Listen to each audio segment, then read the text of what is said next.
The biggest office owners don't even want to own office anymore. What's the hot play? Converting office buildings to multifamily apartments. It seems like a win-win. You've got these vacant or mostly vacant buildings in prime downtown locations with high-rise views.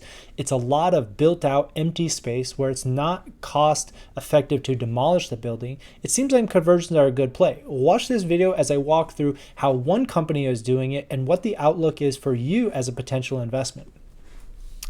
Ron from Ronald Law, and in this video, we're going to talk about office conversions to multifamily. What are the challenges?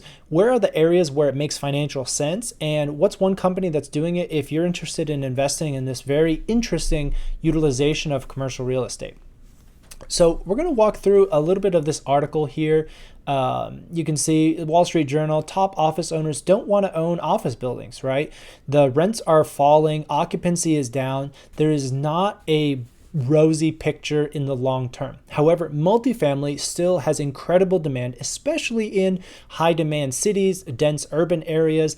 You've got 50% vacancies, you've got 70% vacancies, yet affordable housing and lower cost multifamily is a huge topic that I do think has a longer runway for demand. And so naming a couple of entities that formerly did not buy office, and now they're expanding their portfolios.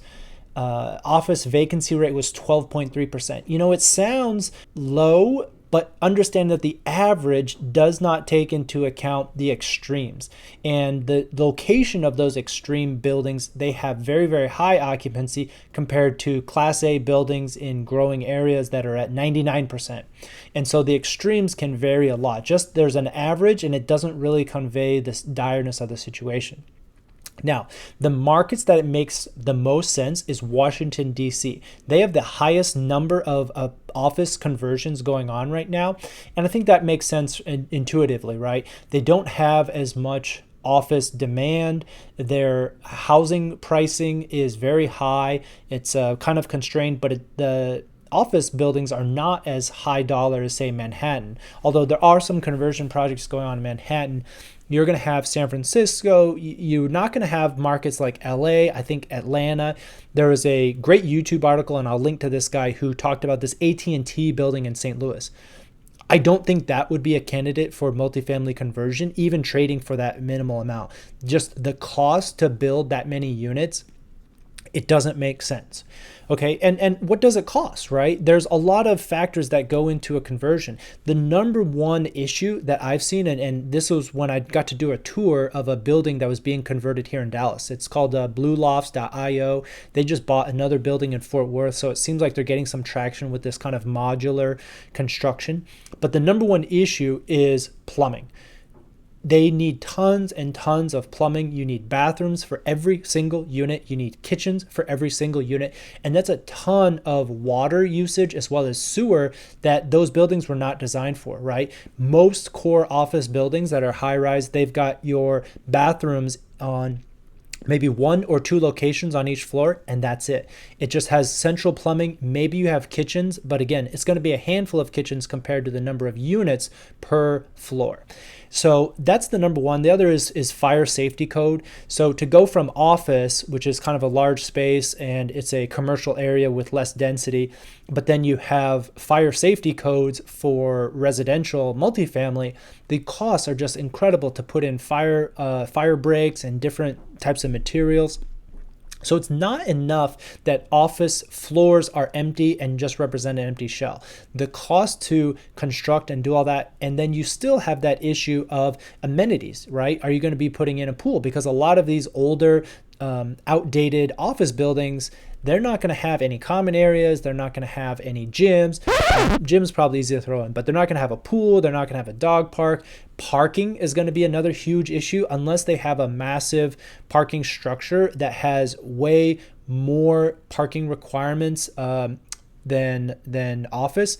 So there's a lot of issues that are kind of constrained by the location, and it really is opportunistic. If you can buy the building at a good basis, comply with zoning regulations for multifamily, and then you've still got to do the thing. You've still got to build the construction and tackle all of those challenges that that come with building or renovations, right? Significant renovations are often more difficult than new construction. With new construction, you're starting from a blank slate, you go vertical, and boom, that's it.